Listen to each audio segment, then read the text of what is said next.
seconds. Inshallah.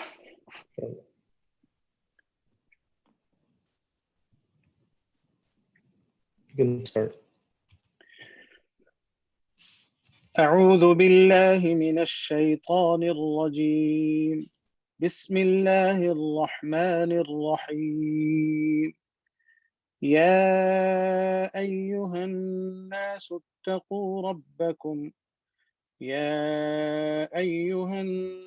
اتقوا ربكم الذي خلقكم من نفس واحدة وخلق منها زوجها وبث منهما رجالا كثيرا ونساء واتقوا الله الذي تساءلون به والأرحام إن الله كان عليكم رقيبا. وآتوا اليتامى أموالهم ولا تتبدلوا الخبيث بالطيب ولا تأكلوا أموالهم إلى أموالكم إنه كان حوبا كبيرا. وإن خفتم ألا تقسطوا في اليتامى فانكحوا ما طاب لكم من النساء مثنى وثلاث ورباع، فإن خفتم ألا تعدلوا فواحدة أو ما ملكت أيمانكم ذلك أدنى ألا تعولوا. وآتوا النساء صدقاتهن نحلة، فإن طبن لكم عن شيء منه نفسا فكلوه هنيئا مريئا.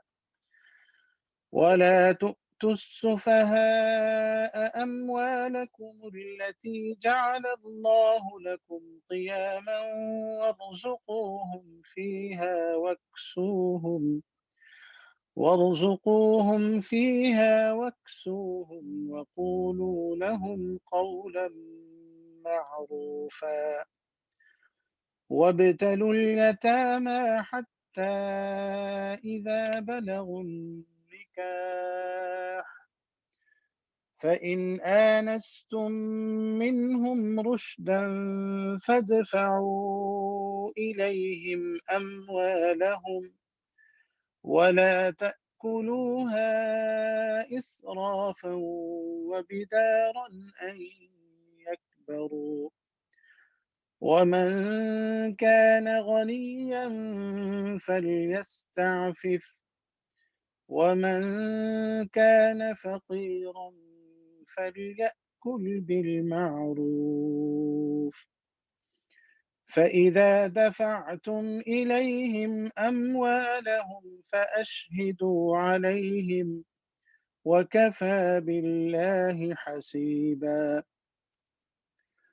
للرجال نصيب مما ترك الوالدان والأقربون وللنساء نصيب مما ترك الوالدان والأقربون مما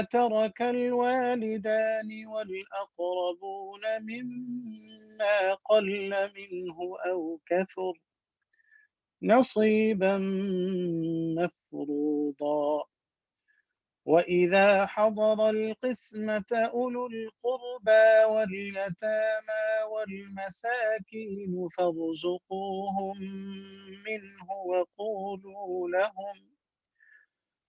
وقولوا لهم قولا معروفا. وليخشى الذين لو تركوا من خلفهم ذرية ضعافا خافوا عليهم فليتقوا فليتقوا الله وليقولوا قولا سديدا. إن الذين يأكلون أموال اليتامى ظلما إنما يأكلون في بطونهم نارا وسيصلون سعيرا. يوصيكم الله في أولادكم للذكر مثل حظ الأنثيين.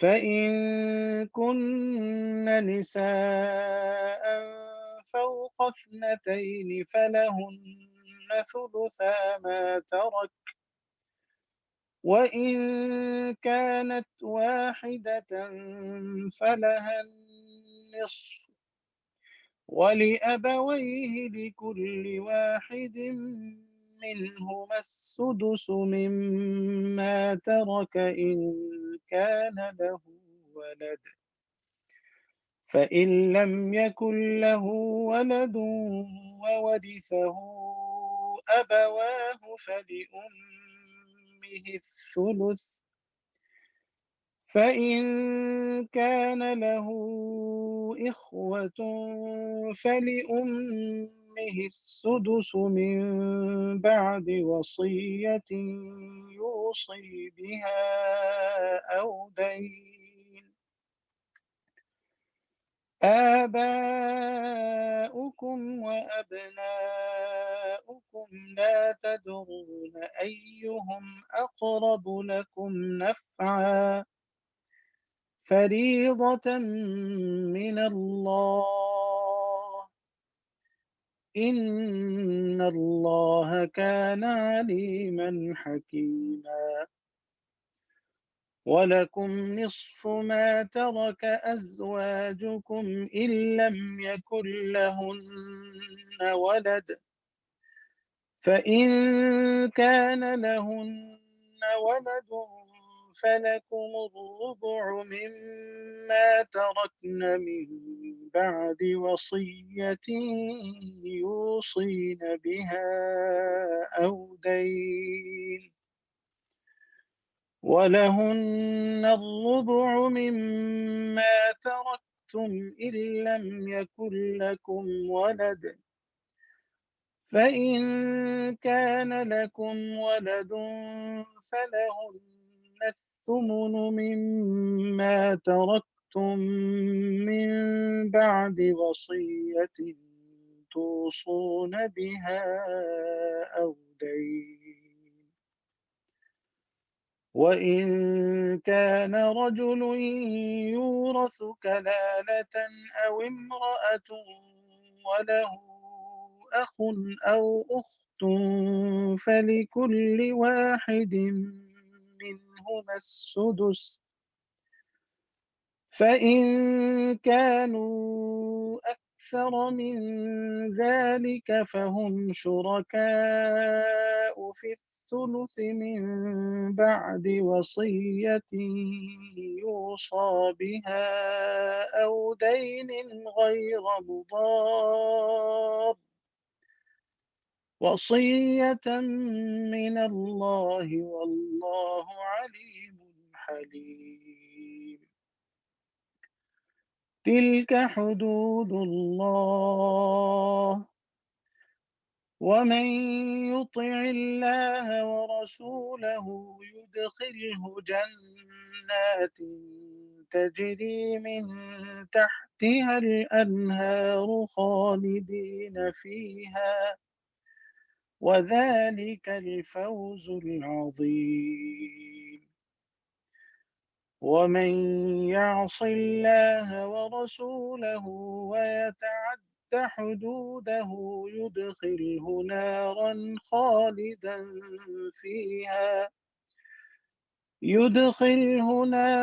خالدا فيها وله عذاب مهين. واللاتي يأتين الفاحشة من نسائكم فاستشهدوا عليهن أربعة منكم، فإن شهدوا فأمسكوهن في البيوت حتى يتوفاهن الموت أو يجعل الله لهن سبيلا. واللذان يأتيانها منكم فآذوهما، فإن تابا وأصلحا فأعرضوا عنهما، إن الله كان توابا رحيما. إنما التوبة على الله للذين يعملون السوء بجهالة ثم يتوبون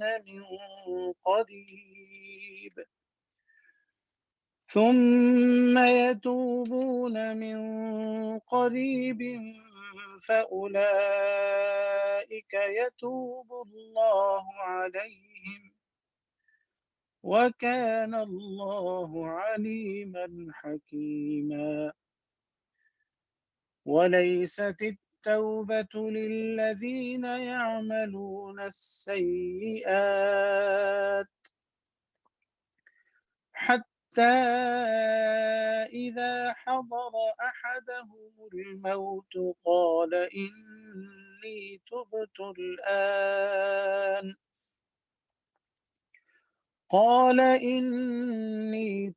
الآن ولا الذين يموتون وهم كفار، أولئك أعتدنا لهم عذابا أليما.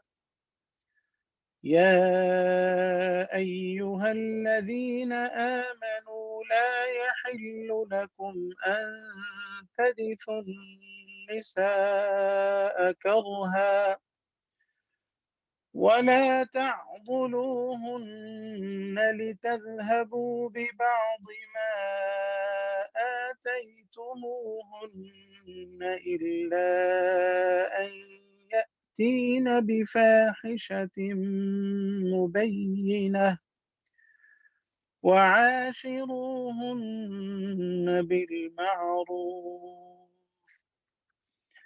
فإن كرهتموهن فعسى أن تكرهوا شيئا ويجعل الله فيه خيرا كثيرا. وإن أردتم استبدال زوج مكان زوج وآتيتم إحداهن قنطارا فلا تأخذوا منه شيئا، أتأخذونه بهتانا وإثما مبينا. وكيف تأخذونه وقد أفضى بعضكم إلى بعض وأخذن منكم ميثاقا غليظا. ولا تنكحوا ما نكح آباؤكم من النساء إلا ما قد سلف، إنه كان فاحشة ومقتا وساء سبيلا. حرمت عليكم أمهاتكم وبناتكم وأخواتكم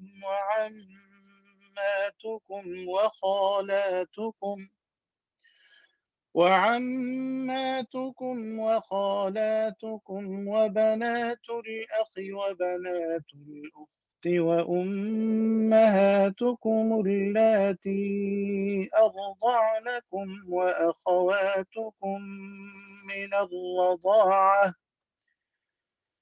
وأخواتكم من الرضاعة وأمهات نسائكم وربائبكم اللاتي في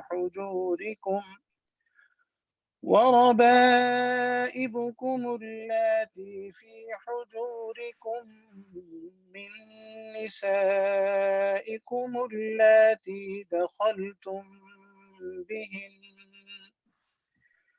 فإن لم تكونوا دخلتم بهن فلا جناح عليكم، وحلائل أبنائكم الذين من أصلابكم وأن تجمعوا بين الأختين إلا ما قد سلف، إن الله كان غفورا رحيما. صدق الله العظيم. Now Sheikh Saim Asif will join us for Tafsir al-Quran, so please stand by.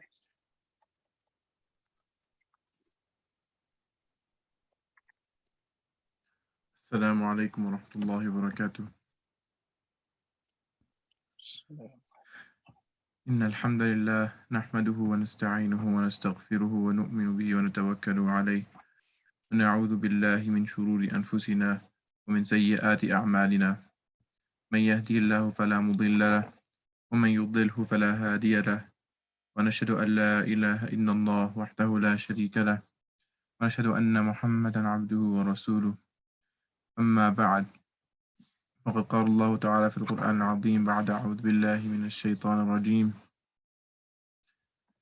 يا أيها الذين آمنوا من يرتد منكم عن دينه فسوف يأتي الله بقوم يحبهم ويحبونه أذلة على المؤمنين أعزة على الكافرين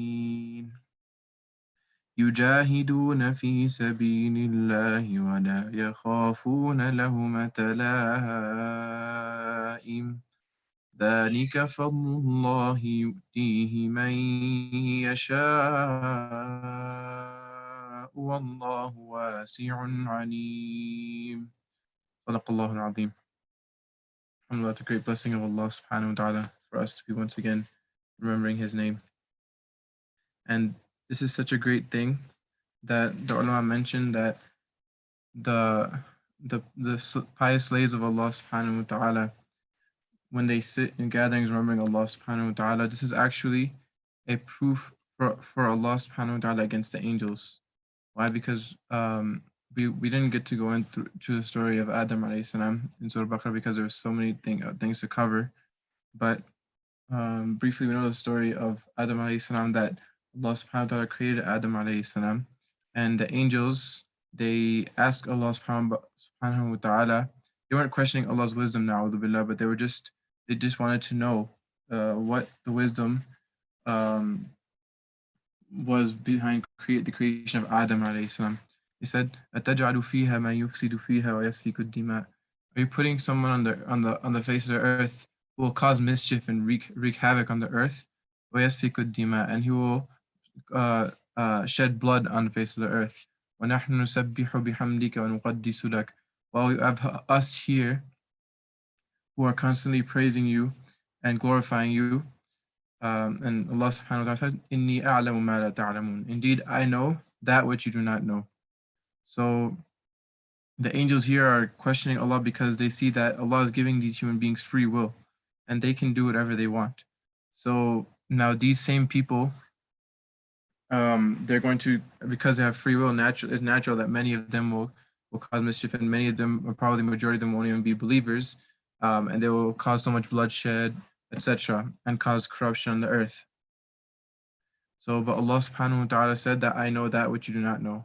And the mufassirin, the scholars of tafsir, what they mentioned from this ayah is Allah subhanahu wa ta'ala is referring to the fact that just because there were a large group of people who will not be doing what Allah subhanahu wa ta'ala said and who will be going against Allah's will, but just those few believers who sit in gatherings remembering Allah subhanahu wa ta'ala, that is, these few people, just the existence of these few people makes everything worth it.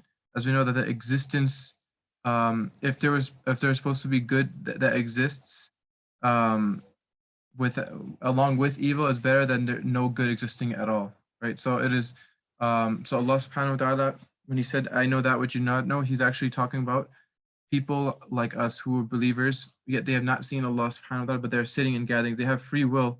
They can be doing anything right now. They can be committing any sin right now. They can be going against Allah's orders, but instead they're not only doing the fara'id, that which Allah subhanahu wa ta'ala has obligated on them, rather they are going the extra mile and sitting in these gatherings which they're not obligated to sit inside. They can remember Allah greater, and so they can get closer to Allah subhanahu wa ta'ala, so that they can learn more about the deen of Allah, so that they can connect it with the words of Allah subhanahu wa ta'ala.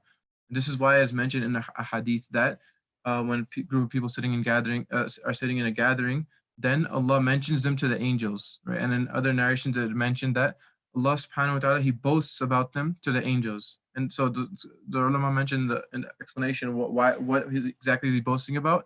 Exactly this point in this ayah, that Allah told the angels that just because they will cause mischief on the earth and shed blood on the earth, but he said, Inni a'lamu ma la ta'lamun, I know that which you not know, meaning he knew that there will be some pious slaves of his who will sit in gatherings of remembrance and remember him, despite the fact that they have so many other desires and they have so many other temptations, but they won't go against all of that, and they follow Allah's commands and they sit and remember him.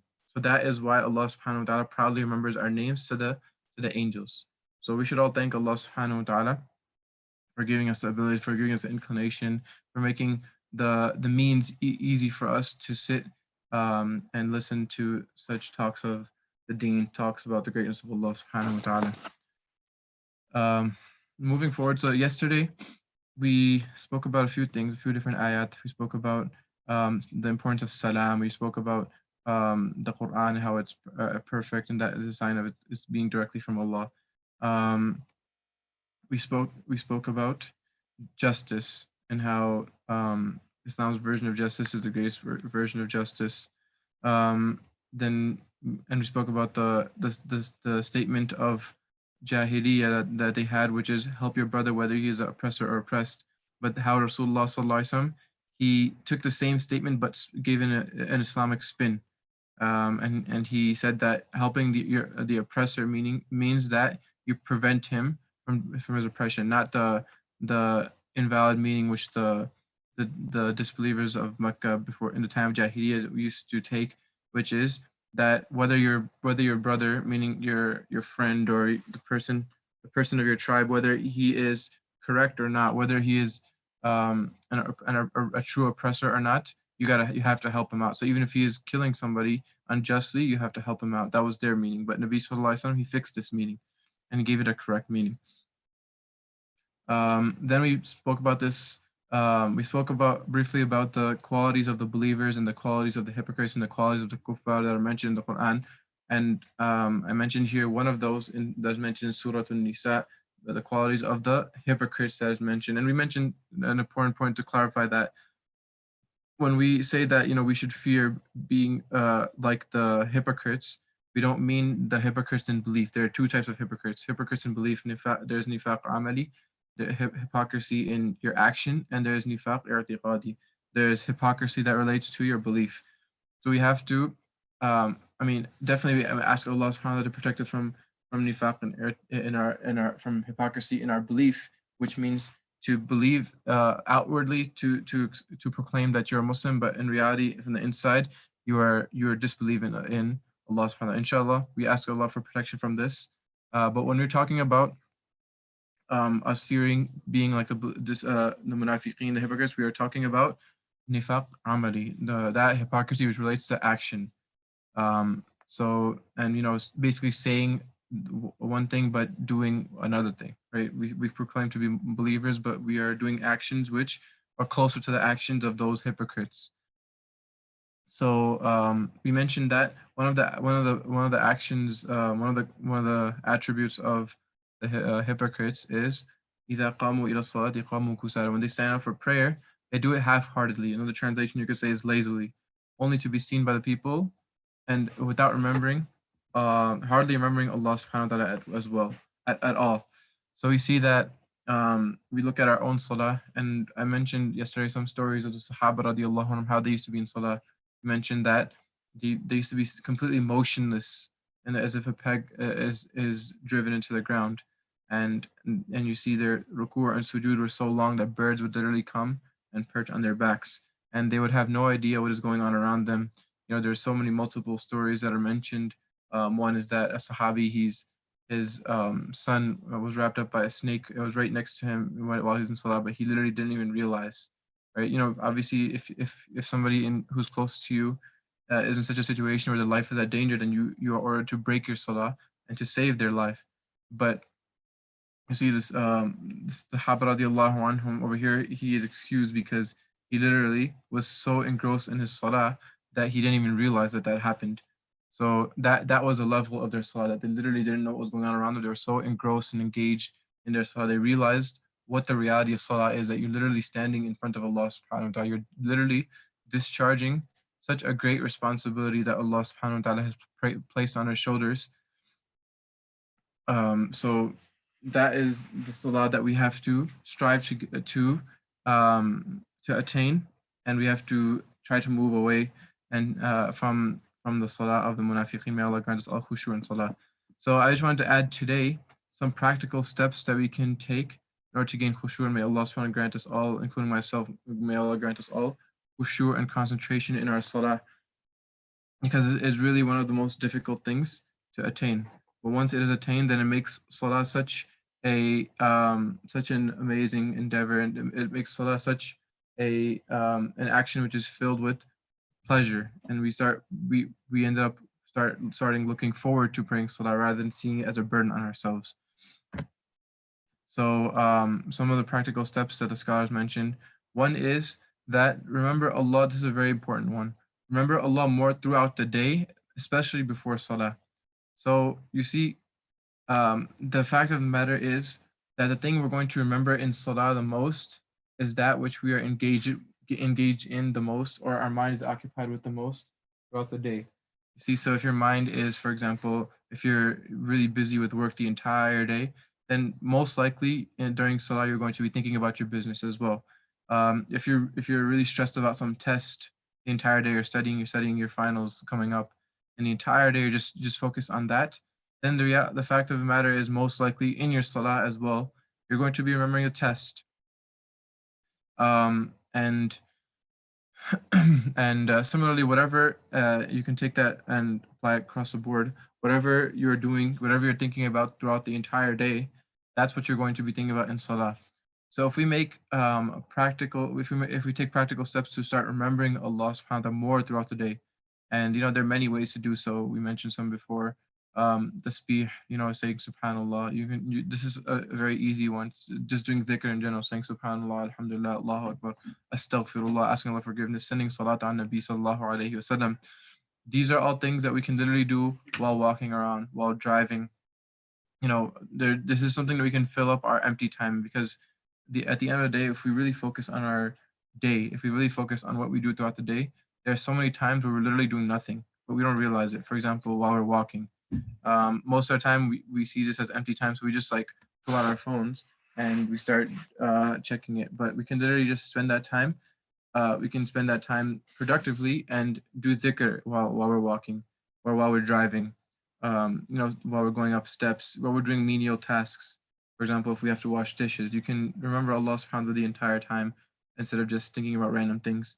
Even while we're in the shower, as mentioned about Nabi sallallahu alaihi wasallam, that he used to remember Allah subhanahu wa ta'ala at every single point, every single time of the day, right? Every single moment of the day, Nabi sallallahu alaihi wasallam remember Allah, whether it be on the tongue or on the mind. So even if you're in places where you can't remember Allah by your tongue, for example, the bathroom, you can still remember Allah subhanahu wa ta'ala in your mind as well. So we have to build that state of ihsan that we feel like Allah is watching us at all times. So if now imagine you're remembering Allah more throughout the day, then it will be much easier for you to remember Allah subhanahu wa ta'ala in salah as well. And so if you can't, if, obviously that is a state we're all attained to get at, and that is like a very high level where we're able to remember Allah throughout the entire day. And actually, salah is a means that Allah has given us to help us actually start remembering Him more throughout the entire day, because we see that the salawat are spread out throughout the day, and Allah specifically mentioned in the Quran, وَأَقِيمِ الصَّلَاةَ لِذِكْرِ, and establish salah for my remembrance. So in reality, the purpose of salah is to remember Allah subhanahu wa ta'ala. So before even if we're not able to remember Allah throughout the entire day right now, but we take it slowly, and we can do it specifically before salah. We can try to sit, right? And we can even just, even if you can first pray sunnah. That's why if you look at almost all the salawat, there is sunnah that we can pray before the salah, and we can and if we pray sunnah before the salah, then that will help us get in that state of mind of being able to concentrate in salah. And it's actually, and while if we're sitting, let's say if you're going to the masjid, may Allah subhanahu wa ta'ala allow us to start coming to the masjid now soon inshallah, and give us tawfiq to start coming. If we're going to the masjid for salah, try to come before the iqamah time, and then after you're done praying your sunnah, you can just sit and just and you can just remember Allah subhanahu wa ta'ala, and just know that while you are sitting waiting for salah, you're actually in salah, as mentioned a hadith that if you're a person who's waiting for salah, then he's in salah. And as mentioned another hadith that the malaika, the angels, are constantly praying for forgiveness for a person who is waiting for salah. Or even another narration is mentioned after he finishes salah and he sits remembering Allah subhanahu wa ta'ala, they say, Allahumma ghfir lahu, Allahumma arhamhu, Allah forgive him, Allah have mercy on him. The angels are constantly saying that. That's why one of the ulama, Yusuf bin Nuri, I mentioned him multiple times. He used, one of his actions that he used to do, that before salah, congregational salah, before salah with jama'ah, he used to just sit after praying his sunnah and just say Ameen, Ameen, Ameen. Why? Because he was imagining in his head that the angels are saying Allahumma ghfir lahu, Allahumma arhamhu, Allah forgive him, oh Allah have mercy on him. And so he would be saying Ameen, Ameen, Ameen. Because then the reality of it comes to your mind. It becomes something real to you. When we mention things of the unseen, like the angels, or they're doing this, they're doing that, sometimes just because we don't see them, it doesn't seem so real to us. But he would do that, and then it would seem like a real thing to him. So this is a general thing that we should do, that we should remember Allah subhanahu wa ta'ala more, especially before salah. Then be in a calm state before salah. Like this is related to the first point I mentioned. And an important actually hadith that is mentioned, Nabi sallallahu alayhi wasallam, he actually prohibits us from rushing towards salah, right? As mentioned that if you are coming to pray the congregational prayer, salah with jama'ah, then he actually prohibited us from rushing and running towards the salah. But he said rather come to salah in a state where you have sakina and waqar, you have tranquility. And this because why? Imagine if a person comes running in and his heart is beating so fast and he's breathing hard, heavy, and now he's starting his salah. Is he going to be in that state where he feels like he's in front of Allah subhanahu wa ta'ala? No, it's going to be very hard for him to do that. So it's important to keep a calm state when you're praying salah. This will help us concentrate more in our salah. And another practical step is make proper wudu. If you follow all the sunan of wudu and you imagine your sins, and inshallah the next slide will go more into wudu. But just know that when you're making wudu, then your sins are being forgiven. So if you imagine this in your mind and you're being purified, right? Wudu is literally a means of purification, not just physically but also spiritually. So imagine you're being purified, and if you don't waste water as well. The ulama mentioned this also a means of us being able to concentrate, that if you make wudu in such a way that you don't waste water, because it is an explicit command of Nabi sallallahu alaihi wasallam. There's actually a hadith that one of the Sahaba, I believe it was Sa'ad ibn Abi Waqqas radiallahu anhu, he was making wudu at a river. So a river, when there's a river, it's not like a source of water that you fear is going to run out. But he was making wudu at a river, and yet Nabi sallallahu alaihi wasallam still told him that do not waste, even if you're on a flowing river. So I mean, for us, this is very applicable because we have running water at our service 24/7.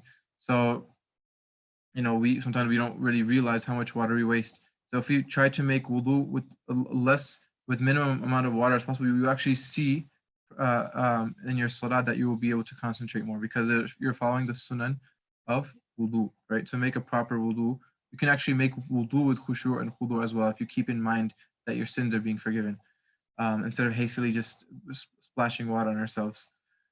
Then another is to follow all the external etiquettes of salah. While you're praying, fully, for example, you're going for ruku', fully straighten out your back. While you're standing up in salah, make sure your feet are facing the qibla. Make sure, you're in complete humility before Allah subhanahu wa ta'ala, the way you're standing. And make sure you're not moving left and right. You're not moving on your feet. You're not fiddling with your thumbs or anything like that. Rather, from the externally, even if you're not feeling it, let's say sometimes, it's natural. Sometimes you're just not feeling khushu' in your salah. It's hard for you to concentrate. But externally, make your salah as if it's the salah of a person who is fully concentrated. There's a common statement that fake it till you make it, right? So, and this applies a lot in our deen as well. If we show externally that we are following all the etiquettes of salah, and we externally look like we are somebody who is very concentrated in our salah, then inshallah, slowly, if you keep doing that, then you will see that you will get to the point where you are actually concentrated in your salah, because the external has an effect on what's inside of us as well, and what's inside of us has an effect on what's outside. Both of them have an effect on each other. That's why we have to work on our inside as well. Like I said, remember Allah more throughout the day. But at the same time, we also focus on all the external etiquettes of salah. And for that, we have to obviously learn what are the etiquettes of salah, that we sit with the ulama, we sit with Mawlana Kashif, and inshallah. And maybe we can have some classes like that for our salah. And that is how we will learn all the external etiquettes of salah. So if we follow all of these, it will be much easier for us to concentrate in our salah. Then make a constant, conscious effort throughout salah to stay focused, because many times it happens that you're in the beginning of salah, like, okay, I'm going to concentrate in this salah. Then in the ahadith, there's actually mentioned that there are specific shayateen which are designated just to try to make a person lose his concentration in salah. So it's not like people often make a joke that, if you lose something, to start praying salah, and you will see that you'll find that thing. It's not even a joke. There actually, the hadith mentions that shayateen that try to make you remember things, and remember other things while you're in salah, to the extent that you forget which rak'ah you were in. So this is something that he's going to do throughout the salah. So it's not like, okay, in the beginning of salah, you're fully concentrated and you leave your guard down. Think of it as constant battle between you and that shaitan, and you and your own nafs, always trying to lose concentration during salah. Think of it as a constant battle.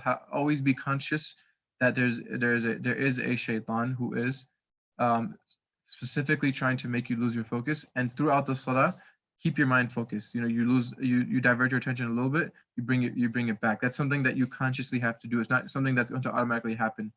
Even if you remember Allah more throughout the day before salah, but you don't make a conscious effort while you're in salah, then you will see that you won't be able to concentrate. So this is an extremely important point, that we have to make a constant effort throughout our salah. And even if we are fully concentrated in the beginning of salah, we shouldn't lose our guard. Rather, we should make that effort all the way to the end of salah.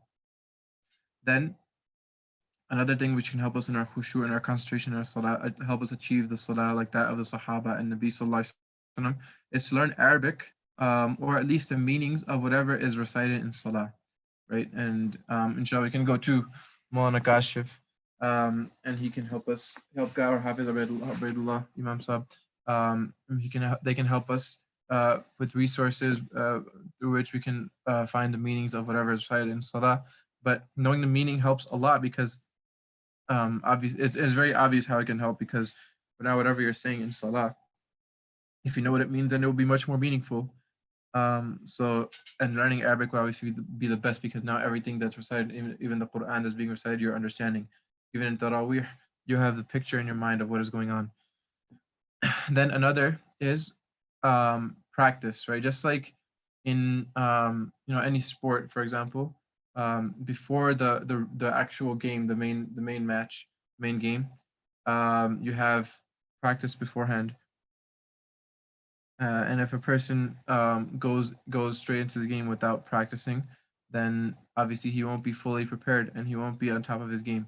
So in the same way, in our salah as well, in our fard salah, we can think of it as the main game.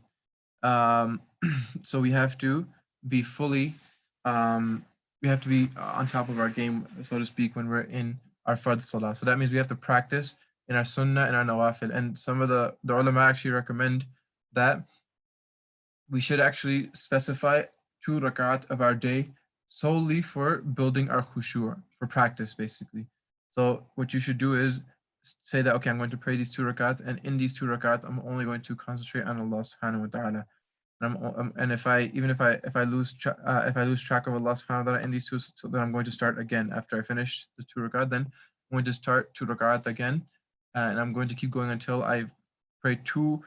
So you get to the point, inshallah, eventually where you can pray 2 rakat, where from the beginning till the end you are concentrating only on Allah subhanahu wa ta'ala. And this is a very high level. May Allah subhanahu wa ta'ala give us all the tawfiq to reach that level. And lastly, read about the virtues of salah. Once you realize how virtuous salah is, how it is a means of forgiveness of sins, and how it is a means of elevating your status and bringing you closer to Allah subhanahu wa ta'ala, then it will help you when you have that in your mind, that when I'm going to do this salah, and I'm going to get all of this, then it will make you more motivated to pray salah. When you're motivated to pray salah, obviously you're not going to be like the munafiqeen mentioned in this ayah, about whom Allah says they do it half-heartedly and they do it lazily, only to be seen by the people. Rather, you have your reward in your mind, and so you will be much more enthusiastic about praying salah. So these are just some steps that we can take to try to build our khushu' and concentration in our salah. And at the end of the day, we can the most important thing is to ask Allah and beg Allah to help us attaining this feat, right? And we know that we should keep this in mind, that building khushu' is something, it's a lifetime effort, right? It's not like you're gonna let's say even if you implement all these steps that I mentioned right now, then it's not guaranteed that you're going to get khushu' right away. There's actually one, I mentioned this in a previous session as well, I believe.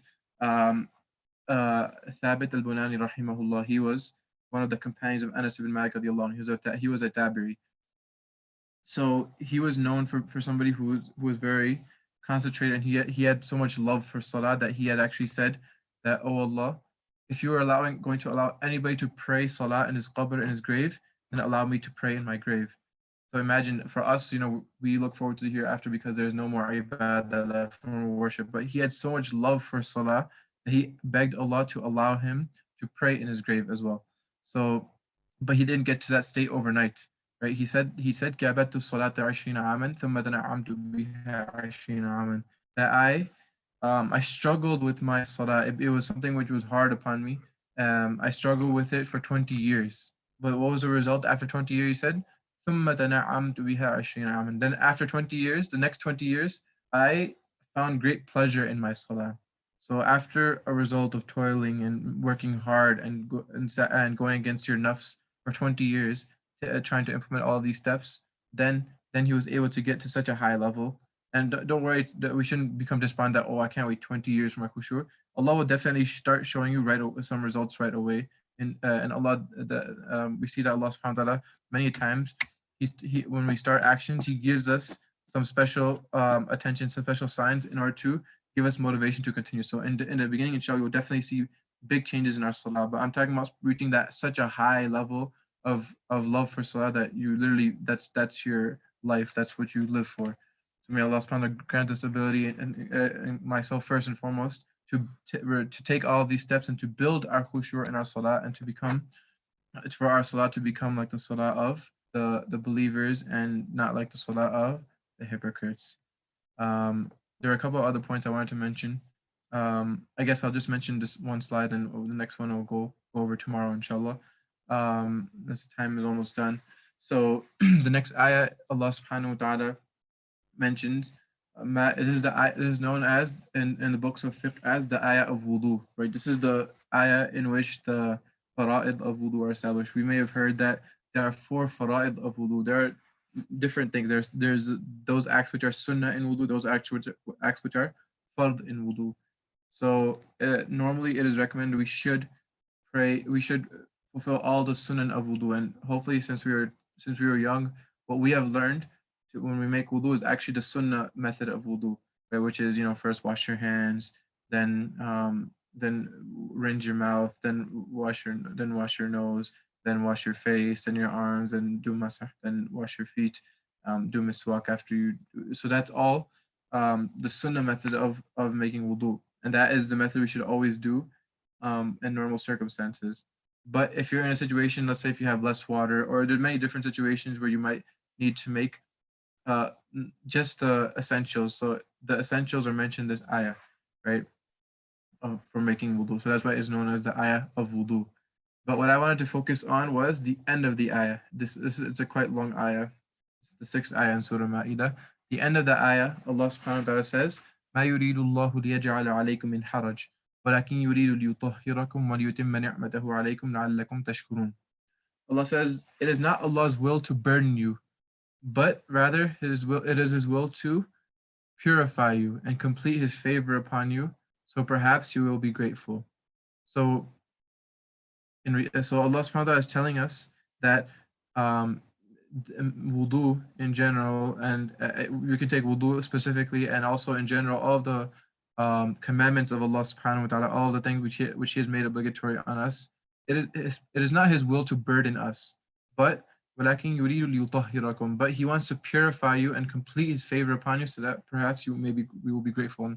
And we mentioned this multiple times in the previous sessions, that all of the different commands that Allah subhanahu wa ta'ala has given us, it is not for sake of making our life difficult, right? Sometimes a person feels like that, especially when we're in a society where every person is literally doing whatever they want, and they have no really moral compass, and they don't have things which they have to do. For example, you don't have to abstain from alcohol. You don't have to abstain from relations with the opposite gender before marriage. You don't have to abstain from so many different foods, haram foods, etc. And they don't have to worry about praying salah, etc. So when we're in such a society, then naturally the thought comes to my mind: why am I so restricted? Why do I have to do so many different things that other people don't have to do? So Allah is telling us here that Allah does not want to burden us, but Allah subhanahu wa ta'ala wants to purify us. So everything that Allah subhanahu wa ta'ala has commanded for us is for our own benefit. And that ulama actually mentioned there are 5 purposes, maqasid, behind what Allah subhanahu wa ta'ala has commanded us. They're known as maqasid al-sharia. Some of them include, for example, protection of your mind, protection of your health, of life, basically, essentially, protection of your lineage, protection of your deen. So these are the things that Allah subhanahu wa ta'ala is protecting when He commands us to do things. So here Allah is telling us that it is not His will to burden us, right? Sometimes it may seem burden some, especially for somebody who loses his wudu easily, uses the bathroom often throughout the day, or has to pass gas often throughout the day. So it may become very burdensome. They may feel like it is burdensome to pray salah, to make wudu every single time they have to pray salah, or they have to read Quran. It may seem burdensome, but Allah is telling us in this ayah, it is not Allah's will to burden you, but to purify you. And what does it mean to purify here? Is many ahadith which talk about the purification we get by wudu. It's not just physical purification. Again, the purpose of wudu, definitely that is one of the hikmah we can get, that Allah also physical purification, as some people mentioned that it was actually a good protection against coronavirus, because we're constantly washing our hands, washing our faces, etc. Fine, that's fine, but we have to realize that the main purpose is spiritual purification. Why? Because, for example, even if you look at it, if a person has just taken a shower and they're very clean and pure, and then physically, and then they pass gas, right? Are they physically impure? Not really, because they're still pretty clean. They just took a shower. But we're not. But Allah subhanahu wa ta'ala, this is a special state of purity, spiritual purity that Allah subhanahu wa ta'ala places us in when we're making wudu. So the main purpose of the purity that we get through wudu is this is spiritual purification. And what is it meant by spiritual purification? Allah subhanahu wa ta'ala actually forgives us for our sins. I quoted two ahadith here. Prophet ﷺ said that my nation will be called, my nation will be called on the day of resurrection by the name Ghur Muhajjalin, implying that parts of their body will be glittering or radiant due to traces of ablution, which is wudu. Whoever amongst you can lengthen his portions of radiance should do so. Meaning make wudu as much as possible. And the more we make wudu, the more the parts of the body that we make wudu on will be shining on the day of judgment. So that is one purification that we will get through wudu. Another is that our sins will be forgiven. As the second hadith mentioned, Uthman ibn Affan report that Rasulullah said that he who performed wudu well, his sins would come out from his body, even to the extent from coming out under his nails. So now if we imagine this, while we're making wudu, imagine you're washing your hands. Just think about it in your mind that Allah is taking away all of my sins that I've done with my hands, right? So just imagine, just think about, okay, maybe I had done this sin since the last salah, I had done this sin with my hands. So now you are washing your hands, Allah's forgiving you for that sin. Then you wash your mouth. Maybe you had cursed somebody, maybe you had said something wrong to somebody, etc. So now you wash your mouth out, Allah's forgiving you those sins of your mouth. Then you wash your nose, you wash your eyes. There are so many sins we do with our eyes. May Allah forgive us. So we should imagine that Allah is forgiving us for those sins, and it's becoming pure and becoming purified. So if we make wudu in such a manner, then we will truly feel grateful to Allah subhanahu wa ta'ala and realize that He has made wudu obligatory upon us, because He is actually giving us a chance to purify ourselves so many different times throughout the day. If wudu was not obligatory on us before praying salah, then how many of us would actually make wudu if it was just something that it was good to do? It would be probably very few of us, because especially at times, for example, when it's hard to make wudu, you wake up for Fajr, it's cold in your house, you forgot to turn the heater, whatever, etc.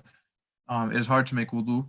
In those times, making wudu is actually more virtuous, as mentioned in a hadith, isbagh al-wudu'i fil makarih, right? Making a perfect wudu even in difficult situations. So that is actually more rewarding. So these are things we should imagine when we're making wudu. And like I said, if we imagine these when making wudu, then we will be able to concentrate in our salah more, because we feel like we're in a state of purity, and we're in a state in which we're closer to Allah subhanahu wa ta'ala. So may Allah subhanahu wa ta'ala give us all the tawfiq. May Allah grant us all true khushu and concentration in our salah. May Allah allow us to implement all the steps that were mentioned and others as well, in order to gain the concentration in our salah and to make our salah more like the salah of the Sahaba radiallahu anhum, the salah of Nabi sallallahu alaihi wasallam. May Allah allow us to realize that the commandments of Allah subhanahu wa ta'ala are not there to make our lives difficult, rather that they're for our own good. Subhanallah bihamdi, subhanakallahumma bihamdik, nashhadu an la ilaha illa anta nastaghfiruka wa natubu ilayk. Subhana rabbika rabbil izzati amma yasifun. وسلام على المرسلين والحمد لله رب العالمين.